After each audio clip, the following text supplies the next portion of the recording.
So today I want to talk about what type of steps should you take in advertising your company. This is Mark with All American Health. We are a non-emergency medical transportation company. We also provide digital marketing services for small businesses. And I want to discuss the type of tiers you should take in providing and advertising your services to facilities. One of the things that you have to remember is that your company structure should be set up where you're able to take on additional work from private pay clients and opportunities. So when you're making decisions on wheelchair trips with your Medicaid contracts, you have to get out of the mindset that you're not going to receive enough trips. One, you should have a mindset of abundance when you're providing Medicaid transportation. And when I say abundance, I mean an abundant amount of trips, not an abundant amount of money. They're going to pay you enough to stay in business.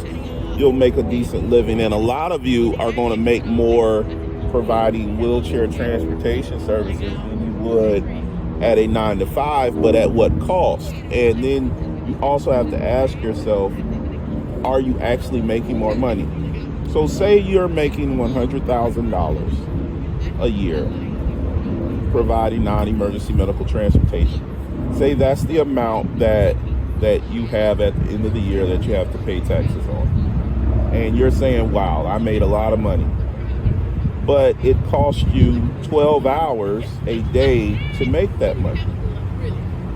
Well, if it's costing you 12 hours, that means you're putting in, over the course of 5 days, 60 hours. So that 100K, which adds up to about, 10 grand a month, or actually 9 grand a month, 8.5, is actually, it's not actually $8,500 salary a month, because you have to consider the fact you're working 1.5 jobs.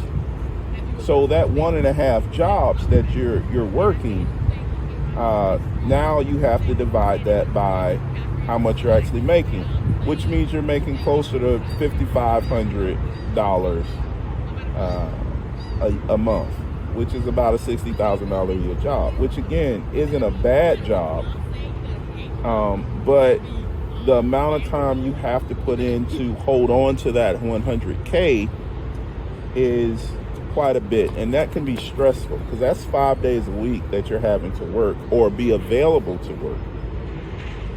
So when you're structuring your transportation contract and the trips that you're taking, you need to start creating some gaps in time. We've already talked about what you should do on Fridays. Fridays are pitch days, pitch day Friday. You should be pitching, and hopefully the nursing facilities are catching what you're pitching. If they're not, pitch some more. Pitch till you're blue in the face. Pitch to as many people as possible. And you have to dedicate some time to that. So if you're taking half a day on Friday, now you can't work 60 hours. You can only work 52 because you're taking 8 hours out of that schedule. You also need to create some time during the week. I'd say in your first couple of years, at least 4 hours to where you're focusing on advertising your business and creating relationships in your community during the week. So that's another 4 hours. So now we're at 48 hours, which means you cannot find yourself in the vehicle for more than 9 hours a day, which means you can't work from 5 a.m. to 5 p.m., which means you have to move around your schedule. Where and when you move your schedule is up to you. We've already told you Fridays you can't work in the afternoon. Really, you really need all of Friday to advertise your services. Which means there's another day or two in that schedule you need to dedicate during Monday through Friday to work on your business and not work in your business. Remember, you're not creating a job for yourself. You're building a business. So you have to have time to work on that business.